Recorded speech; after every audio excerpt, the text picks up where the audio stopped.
नामकरण के तुरंत बाद महर्षि वाल्मीकि कहते हैं कि बाल्यात् प्रभृति सुस्निग्धो, बचपन से ही चारों भाइयों में परस्पर प्रेम, और कुछ दिन में ही चारों भाई पढ़ लिख करके परम योग्य बन गए। सर्वे वेद विदः सूराः सर्वे लोकहिते रताः। सर्वे वेद विदः सूराः, सभी चारों भाई वेदज्ञ हो गए, सूरवीर हो गए, और लोकहिते रताः, लोकहित में रत हो गए। गुरुकुल में पढ़ने गए। जब यज्ञोपवीत संस्कार हुआ, जब ही कुमार भये सब भ्राता, दीन जनेऊ गुरु पितु माता। और यज्ञोपवीत संस्कार के बाद चारों भाई गुरुकुल में पढ़ने गए। यज्ञोपवीत संस्कार के बाद गुरुकुल में जाकर के गुरु के चरणों में वेद का, शास्त्र का अध्ययन करना, यही धर्म है। गुरुकुल में जाकर के चारों भाइयों ने अध्ययन किया और अल्पकाल में समस्त विद्याओं को प्राप्त कर लिया। अल्पकाल विद्या सब आई। जिस दिन राम जी को गुरुकुल जाना था, यज्ञोपवीत संस्कार हुआ, कौपीन पहनकर, कमर में मूज की मेखला पहनकर, हाथ में पालाश दंड लेकर, एक हाथ में कमंडलू लेकर, कंधे पर मृगचर्म और शुभ्र यज्ञोपवीत, मस्तक पर ऊर्ध्वपुंड्र की रेखा, और चारों भाई जब गुरुकुल के लिए चलने लगे तो लग रहा था सनक सनंदन सनातन सनत कुमार चारों ब्रह्मा के मानस पुत्र ही ब्रह्मचारी बनकर के जा रहे हैं।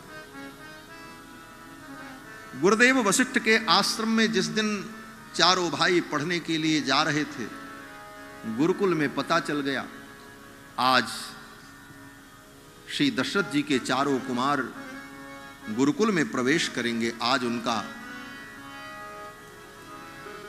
प्रवेश है। महाराज, गुरुकुल के जितने विद्यार्थी थे, जितने छात्र थे, सभी छात्रों ने पूरे गुरुकुल को सजा दिया। महाराज, चारों तरफ बंधनवार लगाए गए, रंगोलियां बनाई। गुरुदेव वशिष्ठ की गौशाला में जितनी गायें थीं, उन गायों के सींग में सुंदर घृत का मालिश किया गया। उन गायों के पीठ पर हल्दी के और गेरू के ठप्पे लगाए गए। और महाराज पुष्प लेकर, पुष्प के बंधनवार बांधकर सभी ब्रह्मचारी बड़ी उत्सुकता से प्रतीक्षा कर रहे थे, रघुनंदन आएंगे, गुरुकुल में पढ़ेंगे, फिर उनसे हमारी दोस्ती हो जाएगी, उनसे हमारी यारी हो जाएगी, मित्रता हो जाएगी। अब तो बड़ी तैयारी गुरुकुल। ज्यों ही भगवान रघुनंदन गुरुकुल में प्रवेश करते हैं, सभी ब्रह्मचारियों ने राम जी को चारों तरफ से घेर लिया। उधर से महर्षि वशिष्ठ की कामधेनु नंदिनी आई, और नंदिनी आकर के भगवान के सम्मुख खड़ी हो गई।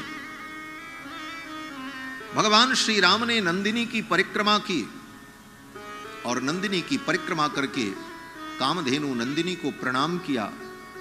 फिर नंदिनी घूम गई, और घूम करके गुरुकुल में प्रवेश करने लगी।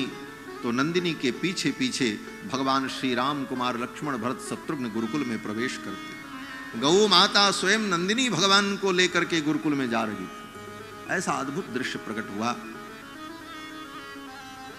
और ये नंदिनी रघुकुल की संरक्षिका है। ये रघुवंश इसी गौ के कारण है। महाराज दिलीप को जब कोई संतान नहीं थी, तो महाराज दिलीप ने अपने गुरुदेव वशिष्ठ से कहा, मेरा कुल लगता है समाप्त हो जाए। तो गुरुदेव वशिष्ठ ने कहा, मेरी ये गौ जो कामधेनु है, इसकी सेवा करो, इसी से तुम्हारा वंश चलेगा।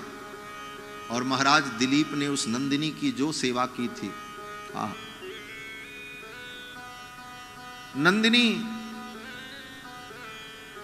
जब चले तो दिलीप उसके पीछे चलें, वो बैठ जाए तो दिलीप बैठ जाएं। जब वो पानी पिए तो दिलीप पानी पीते, वो अगर कुछ खाती तो महाराज दिलीप कुछ खाते। छाएवताम भूपतिरन्वगच्छत। महाकवि कालिदास अपने रघुवंश महाकाव्य में कहते हैं कि जलाभिलाषी जलमाददानां छाएवताम भूपतिरन्वगच्छत। जैसे छाया चलती है उस प्रकार महाराज दिलीप उस कामधेनु के पीछे पीछे चले। वो पानी पिए तो पानी पिए, वो खाए तो खाए, वो बैठ जाए तो बैठे। और फिर उसी कामधेनु की कृपा से दिलीप के पुत्र रघु हुए, जिनसे ये वंश चला जिसका नाम रघुवंश पड़ा है। रघुवंशस्य चरितम चकार भगवान मुनि। उन रघुवंश के चरित्र का वर्णन महर्षि वाल्मीकि कर रहे। तो ये कामधेनु इस वंश की संरक्षिका है। कामधेनु के पीछे पीछे अनुगमन करते हुए चारों भाई गुरुकुल में प्रवेश करते हैं। गुरुदेव वशिष्ठ ने बैठा करके कुछ उपदेश किया। क्या उपदेश करना था? चारों वेद जिनकी श्वास है, क्या कहते हैं गोस्वामी जी महाराज? जाकी सहज श्वास श्रुति चारी, जाकी सहज श्वास श्रुति चारी, सो हरि पढ़ यह कौतुक भारी। सो हरि पढ़ यह कौतुक भारी, सो हरि पढ़ यह कौतुक भारी, सो हरि पढ़ यह कौतुक भारी। जाकी सहज श्वास श्रुति चारी, जाकी सहज श्वास श्रुति चारी, जाकी सहज श्वास। चारों वेद जिसका श्वास है, यस्य निश्वसितम वेदा। चारों वेद जिसके श्वास भूत हैं, वे भगवान क्या पढ़ेंगे और कौन पढ़ाएगा? गुरुदेव वशिष्ठ तो मन ही मन में कहते हैं, रघुनंदन राघव, तुम्हें मैं क्या पढ़ाऊं? तुम तो मुझे ही पढ़ाने आए हो, मुझे गौरव देने के लिए आए हो, मैं तुम्हें क्या पढ़ाऊं? सारी विद्या जिनके चरणों के रज की आकांक्षा करती है, उनको कोई विद्या क्या देगा? लेकिन लोक मर्यादा के पालन के लिए राम जी शिष्य बन करके बैठे और गुरुदेव वशिष्ठ ने